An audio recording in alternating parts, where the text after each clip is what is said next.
ನಮಸ್ಕಾರ. ಎಸ್ ನ್ಯೂಸ್ಗೆ ಸ್ವಾಗತ. ನಾನು ಎಸ್ ದೇವೇಂದ್ರಗೌಡ. ಇಂದಿನ ಮುಖ್ಯಾಂಶಗಳು.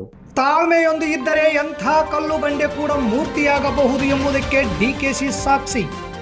ನನ್ನ ಆಡಳಿತಾತ್ಮಕ ವೃತ್ತಿ ಜೀವನದಲ್ಲಿ ಮನಸ್ಸಿನಲ್ಲಿ ಅಳಿಸಲಾಗದ ನೆನಪೊಂದಿದೆ. ಶಶಿಕಾಂತ್ ಸೆಂಥಿಲ್. ರಾಹುಲ್ ಖರ್ಗೆ ಭೇಟಿಯಾದ ಸಿದ್ದರಾಮಯ್ಯ ಆತ್ಮೀಯ ಅಪ್ಪುಗೆಯಿಂದ ಸ್ವಾಗತಿಸಿದ ಹೈಕಮಾಂಡ್.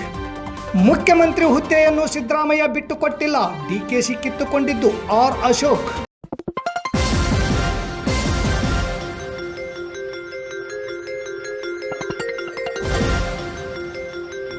ಎಸ್ ನ್ಯೂಸ್, ಇದು ನಿಮ್ಮ ಧ್ವನಿ. ವಾರ್ತೆಗಳ ವಿವರ. ಎಂಥ ಕಲ್ಲು ಬಂಡೆಯನ್ನು ಕೂಡ ಕಟ್ಟಿದರೆ ಮೂರ್ತಿ ಆಗಬಲ್ಲದು. ತಾಳ್ಮೆ ಬೇಕು ಅಷ್ಟೇ. ಹೀಗೆ ತಾಳ್ಮೆಯಿಂದ ಇದ್ದ ಕನಕಪುರದ ಬಂಡೆ ಎಂದು ಹೆಸರುವಾಸಿಯಾದ ಡಿಕೆ ಶಿವಕುಮಾರ್ ಈಗ ಮೂರ್ತಿಯಾಗಿಯೇ ಹೊರಹೊಮ್ಮುತ್ತಿದ್ದಾರೆ. ಜೂನ್ ಮೊದಲ ವಾರದಲ್ಲಿ ಡಿಕೆಶಿ ನೂತನ ಮುಖ್ಯಮಂತ್ರಿಯಾಗಿ ಪ್ರಮಾಣ ವಚನ ಸ್ವೀಕರಿಸಲಿದ್ದಾರೆ ಎಂಬ ಮಾತು ಇಡೀ ರಾಜ್ಯದೆಲ್ಲೆಡೆ ಹರಿದಾಡುತ್ತಿದೆ. ಡಿಕೆ ಶಿವಕುಮಾರ್ ಈ ಹಿಂದೆಯೇ ಬಿಜೆಪಿ ಈ ಅವಕಾಶಕ್ಕೆ ಆಹ್ವಾನ ನೀಡಿತ್ತು. ಆಹ್ವಾನವನ್ನು ನಿರಾಕರಿಸಿದ ಹಿನ್ನೆಲೆಯಲ್ಲಿ ಇಡಿ ದಾಳಿ 50 ದಿನಗಳ ಕಾಲ ತಿಹಾರ್ ಜೈಲು ಸೆರೆವಾಸ ಅನುಭವಿಸಬೇಕಾಯಿತು. ಆಗಲೂ ಎದೆಗುಂದಲಿಲ್ಲ, ಬಂಡೆ ಕರಗಲಿಲ್ಲ. ಗಟ್ಟಿಯಾಗಿಯೇ ನಿಂತು ಕಾಂಗ್ರೆಸ್ ಹೈಕಮಾಂಡ್ಗೆ ಹಾಗೂ ಬಿಜೆಪಿಗೆ ತಾನು ಕಟ್ಟರ್ ಕಾಂಗ್ರೆಸ್ಸಿಗ ಎಂದು ಡಿಕೆ ಶಿವಕುಮಾರ್ ತೋರ್ಪಡಿಸಿದರು. ಹೀಗೆ ಎದೆಗಾರಿಕೆ ತೋರಿಸದ ಜ್ಯೋತಿರಾದಿತ್ಯ ಸಿಂಧ್ಯಾ, ಹೇಮಂತ ಬಿಸ್ವಾ ಶರ್ಮಾ ಬಿಜೆಪಿ ಜೋಳಿಗೆ ಸೇರಿದರು. ಡಿಕೆ ಶಿವಕುಮಾರ್ ಗಾಂಧಿ ಕುಟುಂಬಕ್ಕೆ ವಿಧೇಯರಾಗಿದ್ದವರು ಮತ್ತು ಕಾಂಗ್ರೆಸ್ ಪಕ್ಷವು ಕಷ್ಟ ಕಾಲದಲ್ಲಿ ಇದ್ದಾಗ ಎಲ್ಲ ರೀತಿಯಲ್ಲಿ ಪಕ್ಷಕ್ಕೆ ನಿಷ್ಠೆ ತೋರಿಸಿದವರು. ಪರಿಣಾಮ ಅಷ್ಟೇ ಬೆಂಬಲ ಗಾಂಧಿ ಕುಟುಂಬದಿಂದ ಸಿಕ್ಕಿದೆ. ಡಿಕೆಶಿ ತಿಹಾರ್ ಜೈಲಿನಲ್ಲಿದ್ದಾಗ ಜೈಲಿಗೆ ಭೇಟಿ ನೀಡಿದ ಸೋನಿಯಾ ಗಾಂಧಿ ಡಿಕೆಶಿಗೆ ಧೈರ್ಯ ತುಂಬಿ ಬಂದಿದ್ದರು. ಡಿಕೆಶಿ ನಿರಂತರವಾಗಿ ತಾಳ್ಮೆ ಕಳೆದುಕೊಳ್ಳದೆ ಹೈಕಮಾಂಡ್ ಮೇಲೆ ನಂಬಿಕೆ ಇಟ್ಟು ಹಾಗೂ ಸಿದ್ದರಾಮಯ್ಯ ಅವರ ಜೊತೆಗೆ ವಿರಸ ಸಾಧಿಸದೆ ಸಮಯಕ್ಕಾಗಿ ಕಾದ ಪರಿಣಾಮ ಈಗ ಕಾಲ ಕೂಡಿ ಬಂದಿದೆ. ಡಿಕೆಶಿ ಮುಖ್ಯಮಂತ್ರಿಯಾಗುವುದು ಖಚಿತ. ನಾಳೆ CLP ಸಭೆ ನಡೆಯಲಿದೆ.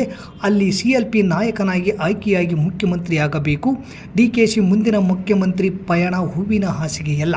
ಸಿದ್ದರಾಮಯ್ಯ ಅನುಭವಿಸಿದ ಕಷ್ಟಕ್ಕಿಂತಲೂ ಹೆಚ್ಚಿನ ಕಷ್ಟ ಎದುರಿಸಬೇಕೆಂಬುದು ಡಿಕೆಶಿಗೂ ಗೊತ್ತು. ಒಂದಂತೂ ಸತ್ಯ, ಇದೆಲ್ಲವನ್ನೂ ಸಹ ಎದುರಿಸುವ ಸಾಮರ್ಥ್ಯವಂತೂ ಅವರಲ್ಲಿದೆ ಎಂಬುದು ಎಲ್ಲರಿಗೂ ಗೊತ್ತಿರುವ ಸಂಗತಿ. ಅಜ್ಜಯ್ಯನನ್ನು ನಂಬಿರುವ ಡಿಕೆಶಿಯವರು ಹೇಳಿದಂತೆ ಅಧಿಕಾರ ಸ್ವೀಕರಿಸಲಿದ್ದಾರೆ. ಆ ದಿನಗಳಲ್ಲಿ ನನ್ನನ್ನು ಜಿಲ್ಲಾಧಿಕಾರಿಯಾಗಿ ಮಂಗಳೂರಿಗೆ ವರ್ಗಾಯಿಸಲಾಯಿತು. ಅದು ಕೋಮು ಸಂಘರ್ಷಗಳು ಮತ್ತು ಮರಳು ಮಾಫಿಯಾ ಬಲಗೊಂಡಿದ್ದ ಕಾಲವಾಗಿತ್ತು. ನಾನು ಮಂಗಳೂರಿಗೆ ಹೊರಡುವ ಮೊದಲು ಮುಖ್ಯಮಂತ್ರಿಗಳು ನನ್ನನ್ನು ವೈಯಕ್ತಿಕವಾಗಿ ಭೇಟಿಯಾಗಲು ತಿಳಿಸಿದ್ದರು. ಜಿಲ್ಲಾಧಿಕಾರಿಯನ್ನು ಮುಖ್ಯಮಂತ್ರಿಗಳು ವೈಯಕ್ತಿಕವಾಗಿ ಭೇಟಿಯಾಗುವುದು ಸಾಮಾನ್ಯ ಘಟನೆಯಾಗಿರಲಿಲ್ಲ. ಜಿಲ್ಲಾಧಿಕಾರಿಯನ್ನು ವೈಯಕ್ತಿಕವಾಗಿ ಹೀಗೆ ಕರೆಯುವುದು ಕೂಡ ಅಪರೂಪ. ನಾನು ಅವರ ಕೋಣೆಗೆ ಸ್ವಲ್ಪ ಭಯದಿಂದ ಪ್ರವೇಶಿಸಿದೆ. ಅವರು ತಮ್ಮ ಎಂದಿನ ಪ್ರಶಾಂತ ಭಾವರಹಿತ ಮುಖದಿಂದ ನನ್ನನ್ನು ನೋಡಿದರು. ಬಾ ಎಂದು ಕರೆದರು. ನಂತರ ಅವರು ನಿಧಾನವಾಗಿ ಮತ್ತು ದೃಢವಾಗಿ ಹೇಳಿದರು, ನಿಮಗಿರುವ ಏಕೈಕ ಜವಾಬ್ದಾರಿ ಎಂದರೆ ಅಲ್ಲಿ ಇನ್ನು ಮುಂದೆ ಕೋಮು ಗಲಭೆಗಳು ನಡೆಯಬಾರದಷ್ಟೇ.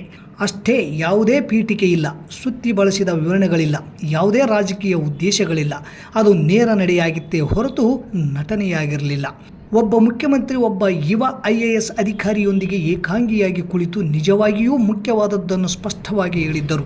ಆ ಒಂದು ವಾಕ್ಯವು ಆಡಳಿತದ ಸಂಪೂರ್ಣ ತತ್ವಶಾಸ್ತ್ರವನ್ನು, ಸ್ಪಷ್ಟ ರಾಜಕೀಯ ದೃಷ್ಟಿಕೋನವನ್ನು ಒಳಗೊಂಡಿತ್ತು. ಅದು ಕೇವಲ ರಾಜಕೀಯ ಪ್ರದರ್ಶನವಾಗಿರಲಿಲ್ಲ. ಸಾಮಾನ್ಯ ಜನರನ್ನು ಅಸಾಧಾರಣ ಕೋಮು ದ್ವೇಷದಿಂದ ರಕ್ಷಿಸುವ ಜವಾಬ್ದಾರಿಯ ಪ್ರಜ್ಞೆಯ ಅಭಿವ್ಯಕ್ತಿಯಾಗಿತ್ತು. 15 ದಿನಗಳ ನಂತರ ಮಂಗಳೂರು ಮತ್ತೆ ಉದ್ವಿಗ್ನತೆಗೆ ಒಳಗಾಯಿತು. 2 ಧರ್ಮಗಳ ಇಬ್ಬರೂ ಕೊಲ್ಲಲ್ಪಟ್ಟರು. ನಗರವು ಸ್ಫೋಟದ ಅಂಚಿನಲ್ಲಿತ್ತು. ನಂತರ ಅವರು ಮತ್ತೆ ಕರೆ ಮಾಡಿದರು. ಹಿಂದಿನಂತೆಯೇ ಅದೇ ನೇರ ಧ್ವನಿಯಲ್ಲಿ ಅವರು ಹೇಳಿದರು, ನೀವು ಜಿಲ್ಲಾಧಿಕಾರಿ ಅಗತ್ಯವಿರುವುದನ್ನು ಮಾಡಿ, ಯಾರನ್ನಾದರೂ ಬಂಧಿಸಿ, ಅವರು ನಮ್ಮ ಪಕ್ಷದವರಾಗಿದ್ದರೂ ಹಿಂದೇಟು ಹಾಕಬೇಡಿ. ಆದರೆ ಈ ಪರಿಸ್ಥಿತಿಯನ್ನು ಒಂದು ದಿನದೊಳಗೆ ನಿಯಂತ್ರಣಕ್ಕೆ ತರಬೇಕು. ಆ ಮಾತುಗಳು ಒಬ್ಬ ಯುವ ಜಿಲ್ಲಾಧಿಕಾರಿಗೆ ಅಪಾರ ವಿಶ್ವಾಸ ಮತ್ತು ದೃಢ ಸಂಕಲ್ಪವನ್ನು ನೀಡಿತು. ಇದು ಕೇವಲ ಆದೇಶವಾಗಿರಲಿಲ್ಲ, ಅದು ಕಾರ್ಯನಿರ್ವಹಿಸಲು ಸಂಪೂರ್ಣ ಅನುಮತಿಯಾಗಿತ್ತು. ರಾಜಕೀಯ ಬೆಂಬಲ, ಪ್ರಾಮಾಣಿಕ ರಾಜಕೀಯ ಇಚ್ಛಾಶಕ್ತಿ, ಈ ನಡೆಗೆ ಪೂರಾ ವಿರುದ್ಧವಾದ ಅನುಭವಗಳು ನನಗಿವೆ. ಮತ್ತೊಂದು ಆಡಳಿತದ ಅವಧಿಯಲ್ಲಿ ಇದೇ ರೀತಿಯ ಪರಿಸ್ಥಿತಿಯಲ್ಲಿ ಮೇಲಿನಿಂದ ಬಂದ ಆದೇಶವು ಸಂಪೂರ್ಣವಾಗಿ ಭಿನ್ನವಾಗಿತ್ತು. ಆಗ ಬಂದ ಕರೆಯಲ್ಲಿ ಯಾವುದೇ ಕಠಿಣ ಕ್ರಮ ತೆಗೆದುಕೊಳ್ಳಬೇಡಿ, ಪರಿಸ್ಥಿತಿ ಹಾಗೇ ಇರಲಿ ಎಂದಿದ್ದರು. ಆ ಮಾತು ಯಾರು ಯಾರಿಗಾಗಿ ಹೇಳುತ್ತಿದ್ದಾರೆ ಎಂಬುದನ್ನು ಬಹಿರಂಗಪಡಿಸುತ್ತದೆ. ಸಿದ್ದರಾಮಯ್ಯನವರು ಎಂದಿಗೂ ಆ ರೀತಿಯ ನಾಯಕನಾಗಿರಲಿಲ್ಲ. ಅವರು ರಾಜ್ಯದ ಹಣಕಾಸಿನ ಲೆಕ್ಕವನ್ನು ಬೆರಳ ತುದಿಯಲ್ಲಿಟ್ಟುಕೊಂಡಿದ್ದರು. ಪ್ರತಿ ನಡೆಯಲ್ಲಿ ಸಾಮಾಜಿಕ ನ್ಯಾಯವನ್ನು ಪ್ರತಿಪಾದಿಸಿ ನಿಖರತೆಯಿಂದ ಆಳ್ವಿಕೆ ಮಾಡಿದ ವ್ಯಕ್ತಿ, ಸಮಾಜದ ತಳಮಟ್ಟದಲ್ಲಿರುವ ಜನರ ಪರವಾಗಿ ದೃಢವಾಗಿ ನಿಂತ ವ್ಯಕ್ತಿ. ನಾನೊಬ್ಬ ರಾಜಕೀಯ ನಾಯಕನಾಗಿ ನಿಜವಾಗಿಯೂ ಗೌರವಿಸುವ ನಾಯಕ ಸಿದ್ದರಾಮಯ್ಯನವರು. ಅವರ ನಡೆಯೇ ಉದಾತ್ತ ಪರಂಪರೆ. ಅವರು ಘೋಷಿಸಿದ ಯೋಜನೆಗಳಲ್ಲಿಲ್ಲ, ಅವರು ಓದಿದ ಬಜೆಟ್ಗಳಲ್ಲಿಯೂ ಇಲ್ಲ. ಅವರು ಒಬ್ಬ ಜವಾಬ್ದಾರಿಯುತ ಮುಖ್ಯಮಂತ್ರಿಯಾಗಿ ನಡೆದುಕೊಂಡ ರೀತಿಯಲ್ಲಿಯೇ ಇದೆ. ಅಧಿಕಾರಿಗಳಿಗೆ ಧೈರ್ಯ ತುಂಬಲು ಮಾಡುವ ಆತ್ಮೀಯ ಫೋನ್ ಕರೆಯಲ್ಲಿದೆ. ಆತಂಕಗೊಂಡ ಯುವ ಅಧಿಕಾರಿಗೆ ಹೋಗಿ ಶಾಂತಿ ಕಾಪಾಡಿ ಎಂದು ಅವರು ಹೇಳಿದ ರೀತಿಯಲ್ಲಿದೆ. ಈಗ ಅವರು ಅದೇ ಘನತೆಯೊಂದಿಗೆ ತಮ್ಮ ಹುದ್ದೆಯಿಂದ ಕೆಳಗಿಳಿಯುತ್ತಿರುವಾಗ ನನ್ನ ಹೃದಯವು ಆಳವಾಗಿ ಕಲಕುತ್ತದೆ. ನಂಬಿದ ತತ್ವಗಳು ಯಾವುದೇ ದೊಡ್ಡ ಸ್ಥಾನಗಳಿಗಿಂತ ಹೆಚ್ಚು ಬಾಳಿಕೆ ಬರುತ್ತವೆ ಎಂದು ಯಾವಾಗಲೂ ಅರ್ಥ ಮಾಡಿಕೊಂಡಿದ್ದ ವ್ಯಕ್ತಿಯ ಉದಾತ್ತ ನಡೆಯಿದು. ಸಿದ್ದರಾಮಯ್ಯನವರೇ, ನೀವು ದೀರ್ಘಕಾಲ ಆರೋಗ್ಯದಿಂದಿರಿ ಮತ್ತು ನಮ್ಮನ್ನು ನಿಮ್ಮ ಸುದೀರ್ಘ ಅನುಭವದಿಂದ ಮಾರ್ಗದರ್ಶನ ಮಾಡಿ ಮುನ್ನಡೆಸಿ. ಕಾಂಗ್ರೆಸ್ ಪಕ್ಷ ಮತ್ತು ಈ ದೇಶಕ್ಕೆ ನೀವು ಎತ್ತಿ ಹಿಡಿದ ಸಮತೆಯ ತತ್ವ ಮತ್ತು ಆದರ್ಶಗಳ ಮಾರ್ಗದರ್ಶನದ ಅಗತ್ಯವಿದೆ. ಮುಖ್ಯಮಂತ್ರಿ ಸ್ಥಾನಕ್ಕೆ ರಾಜೀನಾಮೆ ನೀಡಿದ ಮರುದಿನ ಮೇ 29 ಶುಕ್ರವಾರ ಸಿದ್ದರಾಮಯ್ಯ ಅವರು ಬೆಳಗ್ಗೆ ಸೋನಿಯಾ ಗಾಂಧಿ ಅವರ ಜನಪತ್ ನಿವಾಸದಲ್ಲಿ ಕಾಂಗ್ರೆಸ್ ನಾಯಕ ರಾಹುಲ್ ಗಾಂಧಿ ಅವರನ್ನು ಭೇಟಿಯಾಗಿದ್ದಾರೆ. ಜೊತೆಗೆ ಮಗ ಯತೀಂದ್ರ ಕೂಡ ಇದ್ದರು. ಸಿದ್ದರಾಮಯ್ಯನವರು ಲೋಕಸಭೆ ವಿಪಕ್ಷ ನಾಯಕ ಆತ್ಮೀಯ ಅಪ್ಪಿಗೆ ನೀಡಿ ಸ್ವಾಗತಿಸಿದ್ದು ವಿಶೇಷವಾಗಿತ್ತು. ಇಬ್ಬರು ನಗುತ್ತಲೇ ಮಾತು ಶುರು ಮಾಡಿ ರಾಹುಲ್ ಗಾಂಧಿ ಅವರನ್ನು ಭೇಟಿಯಾದ ನಂತರ ಸಿದ್ದರಾಮಯ್ಯನವರು ಎಐಸಿಸಿ ಅಧ್ಯಕ್ಷ ಮಲ್ಲಿಕಾರ್ಜುನ್ ಖರ್ಗೆ ಅವರನ್ನು ಭೇಟಿ ಮಾಡಿ ಕರ್ನಾಟಕದಲ್ಲಿ ನೂತನ ಸರ್ಕಾರ ರಚನೆ ಮತ್ತು ಪಕ್ಷದಲ್ಲಿ ಅವರ ಭವಿಷ್ಯದ ಪಾತ್ರದ ಬಗ್ಗೆ ಚರ್ಚಿಸಿದ್ದಾರೆ ಎಂದು ತಿಳಿದು ಬಂದಿದೆ. ರಾಜ್ಯಸಭಾ ಸ್ಥಾನವನ್ನು ಈಗಾಗಲೇ ನಿರಾಕರಿಸಿರುವ ಸಿದ್ದರಾಮಯ್ಯ ಅವರು ತಮ್ಮ ಭವಿಷ್ಯದ ಹಾದಿಯ ಬಗ್ಗೆ ಕಾಂಗ್ರೆಸ್ ನಾಯಕತ್ವದೊಂದಿಗೆ ಚರ್ಚಿಸುತ್ತಿರುವುದರಿಂದ ಈ ಸಭೆ ಮಹತ್ವ ಪಡೆದುಕೊಂಡಿದೆ. ಸಿದ್ದರಾಮಯ್ಯ ಅವರು ಕರ್ನಾಟಕದಲ್ಲೇ ಉಳಿಯಲು ಬಯಸುವುದಾಗಿಯೂ ಪಕ್ಷದ ಹೈಕಮಾಂಡ್ ಸೂಚಿಸಿದ ರಾಷ್ಟ್ರ ರಾಜಕಾರಣದ ಬಗ್ಗೆ ಆಸಕ್ತಿ ಹೊಂದಿಲ್ಲ ಎಂದು ಹೇಳಿದ್ದು, ಸಭೆಯಲ್ಲಿ ಸೋನಿಯಾ ಗಾಂಧಿ ಇಲ್ಲದ ಕಾರಣ ಸಿದ್ದರಾಮಯ್ಯ ರಾಹುಲ್ ಗಾಂಧಿ ಅವರನ್ನು ಮಾತ್ರ ಭೇಟಿಯಾದರು ಎಂದು ಮೂಲಗಳು ತಿಳಿಸಿವೆ. ರಾಜ್ಯಕ್ಕೆ ಸೇವೆ ಸಲ್ಲಿಸಲು ಅವಕಾಶ ನೀಡಿದ್ದಕ್ಕಾಗಿ ರಾಹುಲ್ ಗಾಂಧಿ ಅವರಿಗೆ ಸಿದ್ದರಾಮಯ್ಯನವರು ಧನ್ಯವಾದ ಅರ್ಪಿಸಿದರು ಎಂದು ಮೂಲಗಳು ತಿಳಿಸಿವೆ. ಸಿದ್ದರಾಮಯ್ಯ ಅವರು ತಮ್ಮ ಪುತ್ರ ಮತ್ತು ನಿಷ್ಠಾವಂತರಿಗೆ ಉಪಮುಖ್ಯಮಂತ್ರಿ ಹುದ್ದೆ ಸೇರಿದಂತೆ ಕರ್ನಾಟಕ ನೂತನ ಸಚಿವ ಸಂಪುಟದಲ್ಲಿ ಸ್ಥಾನ ಕೇಳಿರುವ ಸಾಧ್ಯತೆ ಇದೆ ಎಂದು ಹೇಳಲಾಗಿದೆ. ರಾಹುಲ್ ಗಾಂಧಿ ಅವರೊಂದಿಗಿನ ಸಿದ್ದರಾಮಯ್ಯ ಅವರ 1 ಗಂಟೆಯ ಕಾಲ ನಡೆದ ಮಾತುಕತೆಯ ಸಂದರ್ಭದಲ್ಲಿ ಹಾಜರಿದ್ದ ಕಾಂಗ್ರೆಸ್ ಪ್ರಧಾನ ಕಾರ್ಯದರ್ಶಿ ರಣದೀಪ್ ಸುರ್ಜೇವಾಲಾ, ಇದು ತುಂಬಾ ಆಹ್ಲಾದಕರ ಸಭೆಯಾಗಿತ್ತು. ಅವರು ಬಹು ವಿಷಯಗಳ ಬಗ್ಗೆ ಚರ್ಚಿಸಿದ್ದಾರೆ ಎಂದು ಹೇಳಿದ್ದಾರೆ. ಕರ್ನಾಟಕದಲ್ಲಿ ಪರಿವರ್ತನೆ ಸುಗಮವಾಗುತ್ತದೆಯೇ ಎಂದು ಕೇಳಿದಾಗ, ಖಂಡಿತ ರಾಜ್ಯದಲ್ಲಿ ಅಧಿಕಾರದ ಸುಗಮ ಸಂಪ್ರದಾಯದಲ್ಲಿ ಯಾವುದೇ ಅಡಚಣೆ ಇಲ್ಲ ಎಂದು ಉತ್ತರಿಸಿದ್ದಾರೆ. ಕರ್ನಾಟಕ ರಾಜ್ಯಪಾಲ ತಾವರ್ ಚಂದ್ ಗೆಹ್ಲೋಟ್ ಗುರುವಾರ ಮುಖ್ಯಮಂತ್ರಿ ಸ್ಥಾನಕ್ಕೆ ಸಿದ್ದರಾಮಯ್ಯನವರು ನೀಡಿದ ರಾಜೀನಾಮೆಯನ್ನು ಔಪಚಾರಿಕವಾಗಿ ಅಂಗೀಕರಿಸಿದ್ದಾರೆ.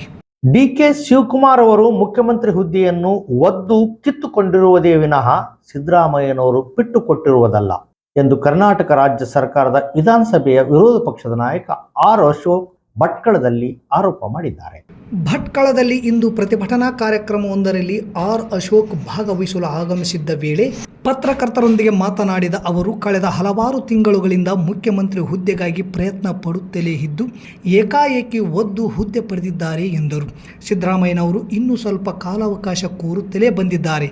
ಆದರೆ ಹೈಕಮಾಂಡ್ ಮೇಲೆ ಒತ್ತಡ ಹಾಕಿ ಡಿಕೆ ಶಿವಕುಮಾರ್ ಮುಖ್ಯಮಂತ್ರಿ ಹುದ್ದೆಯನ್ನು ಪಡೆದಿದ್ದಾರೆ ಎಂದು ಗಂಭೀರವಾಗಿ ಆರೋಪ ಮಾಡಿದ್ದಾರೆ. ಇಲ್ಲಿಗೆ ವಾರ್ತಾ ಪ್ರಸಾರ ಮುಕ್ತಾಯವಾಯಿತು. ನಿರಂತರ ಸುದ್ದಿಗಾಗಿ ವೀಕ್ಷಿಸಿ ಎಸ್ ನ್ಯೂಸ್, ಇದು ನಿಮ್ಮ ಧ್ವನಿ. ನಮಸ್ಕಾರ. ಪ್ರಿಯ ಪಾಲಕರೇ, ನಿಮ್ಮ ಮಕ್ಕಳ ಉಜ್ವಲ ಭವಿಷ್ಯಕ್ಕಾಗಿ ಕೇಂದ್ರ ಮತ್ತು ರಾಜ್ಯ ಸರ್ಕಾರದಿಂದ ಮಾನ್ಯತೆ ಪಡೆದಿರುವ ಸನ್ರೈಸ್ ಗ್ರೂಪ್ ಆಫ್ ಇನ್ಸ್ಟಿಟ್ಯೂಷನ್ ಹಾಗೂ D pharmacy, nursing, paramedical college Sindhanur ಸಂಸ್ಥೆಗೆ ಇಂದೇ ಭೇಟಿ ನೀಡಿ ಆರೋಗ್ಯ ಕ್ಷೇತ್ರದಲ್ಲಿ ನಿಮ್ಮ ಭವಿಷ್ಯವನ್ನು ನಿರ್ಮಿಸಿಕೊಳ್ಳಿ. ಕಾಲೇಜಿನಲ್ಲಿರುವ ಕೋರ್ಸ್ಗಳು: ಡಿ ಫಾರ್ಮಸಿ ಅವಧಿ 2 ವರ್ಷ, ವಿದ್ಯಾರ್ಹತೆ PUC ಸೈನ್ಸ್ ಪಾಸ್ ಅಥವಾ NIOS ಪಾಸ್. ನರ್ಸಿಂಗ್ GNM ಅವಧಿ 3 ವರ್ಷ, ವಿದ್ಯಾರ್ಹತೆ PUC ಕಲಾ ವಿಜ್ಞಾನ ಮತ್ತು ವಾಣಿಜ್ಯ. Paramedical college DMLT, DHI, DOT and AT ಅವಧಿ 3 ವರ್ಷ, ವಿದ್ಯಾರ್ಹತೆ SSLC ಹಾಗೂ ದ್ವಿತೀಯ PUC ವಿಜ್ಞಾನ ಪಾಸ್. ಈ ಸಂಸ್ಥೆಯ ವಿಶೇಷತೆಗಳು: ಅನುಭವಿ ಹಾಗೂ ನುರಿತ ಉಪನ್ಯಾಸಕರಿಂದ ಬೋಧನೆ, ವಿದ್ಯಾರ್ಥಿಗಳಿಗೆ ಪ್ರಾಯೋಗಿಕ ಹಾಗೂ ವೈದ್ಯಕೀಯ ಕಲಿಕಾ ಅನುಭವವನ್ನು ಹೆಚ್ಚಿಸುವ ಉದ್ದೇಶದಿಂದ ಸಿಂಧನೂರು ಪಟ್ಟಣದ ವಿವಿಧ ಆಸ್ಪತ್ರೆಗಳಲ್ಲಿ ವೈದ್ಯರು ಮತ್ತು ಹಿರಿಯ ನರ್ಸ್ಗಳ ಮಾರ್ಗದರ್ಶನದಲ್ಲಿ ಪ್ರಾಯೋಗಿಕ ಕಲಿಕೆ. ಪ್ರತಿ ಶನಿವಾರ ತಜ್ಞ ವೈದ್ಯರಿಂದ ವಿಶೇಷ ಉಪನ್ಯಾಸ. ವಿದ್ಯಾರ್ಥಿಗಳಿಗೆ ಕಲಿಕಾ ಅನುಭವಕ್ಕಾಗಿ ಸಿಂಧನೂರು ಹಾಗೂ ವಿವಿಧ ನಗರದ ವೈದ್ಯರ ವತಿಯಿಂದ ಉಚಿತವಾಗಿ ನಡೆಯುವ ಸುಮಾರು ಆರೋಗ್ಯ ತಪಾಸಣಾ ಶಿಬಿರ ಹಾಗೂ ಸ್ವಯಂ ಪ್ರೇರಿತ ರಕ್ತದಾನ ಶಿಬಿರದಲ್ಲಿ ವಿದ್ಯಾರ್ಥಿಗಳು ಭಾಗವಹಿಸಿ ವಿಶೇಷ ಕಲಿಕಾ ಅನುಭವವನ್ನು ಪಡೆದಿರುತ್ತಾರೆ. ಸಮಾಜದಲ್ಲಿ ಆರೋಗ್ಯದ ಅರಿವು ಮೂಡಿಸುವ ಉದ್ದೇಶದಿಂದ ವಿದ್ಯಾರ್ಥಿಗಳ ಸಹಭಾಗಿತ್ವದಲ್ಲಿ ವಿವಿಧ ಆರೋಗ್ಯ ಜಾಗೃತಿ, ಆರೋಗ್ಯ ಜಾಥಾ ಕಾರ್ಯಕ್ರಮಗಳು ಹಾಗೂ ಆರೋಗ್ಯ ಶಿಕ್ಷಣ ಚಟುವಟಿಕೆಗಳನ್ನು ಹಮ್ಮಿಕೊಳ್ಳಲಾಗುತ್ತದೆ. ಪರಿಸರ ಸ್ವಚ್ಛತೆ ಮತ್ತು ಆರೋಗ್ಯಕರ ಜೀವನ ಶೈಲಿಯ ಕುರಿತು ಜನರಲ್ಲಿ ಅರಿವು ಮೂಡಿಸಲಾಗುತ್ತದೆ. ಸುಸಜ್ಜಿತ ಕಟ್ಟಡಗಳು, ಸ್ಮಾರ್ಟ್ ಕ್ಲಾಸಸ್, ಆಧುನಿಕ ಲ್ಯಾಬ್ ಸೌಲಭ್ಯಗಳು ಹಾಗೂ ಪ್ರಾಯೋಗಿಕ ತರಬೇತಿ ವ್ಯವಸ್ಥೆ. ವಿದ್ಯಾರ್ಥಿಗಳ ಸುರಕ್ಷತೆಗಾಗಿ ಸಿಸಿ ಕ್ಯಾಮೆರಾ ಅಳವಡಿಸಲಾಗಿದೆ. ವಿದ್ಯಾರ್ಥಿಗಳಿಗೆ ವಿವಿಧ ಖಾಸಗಿ ಆಸ್ಪತ್ರೆಗಳು ಹಾಗೂ ವಿವಿಧ ಫಾರ್ಮಾ ಕಂಪನಿಗಳ ಸಹಯೋಗದಲ್ಲಿ ಕ್ಯಾಂಪಸ್ ಸಂದರ್ಶನದ ಮೂಲಕ ನೇರ ಉದ್ಯೋಗದ ಅವಕಾಶವನ್ನು ಕಲ್ಪಿಸಲಾಗುತ್ತದೆ. ಪ್ರವೇಶಕ್ಕಾಗಿ ಹಿಂದೆ ಸಂಪರ್ಕಿಸಿ. ಇರ್ಫಾನ್ ಕೆ, ಅಧ್ಯಕ್ಷರು, sunrise D pharmacy nursing paramedical college, Vasavi Kalyana ಮಂಟಪದ ಮುಂಭಾಗ, PWD ಕ್ಯಾಂಪ್, ರಾಯಚೂರು ರಸ್ತೆ, ಸಿಂಧನೂರು. Mobile number 8197143588, 8904242655, 903673135.